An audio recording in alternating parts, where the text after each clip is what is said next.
pomoć! Autobus je izmakao kontroli.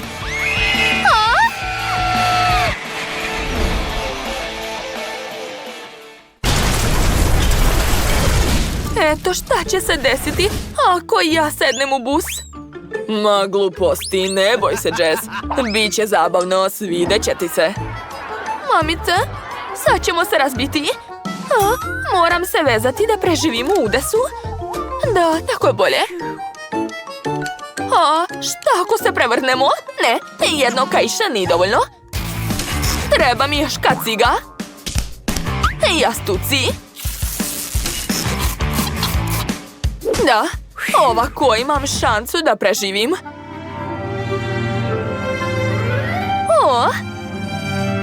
Stigli smo.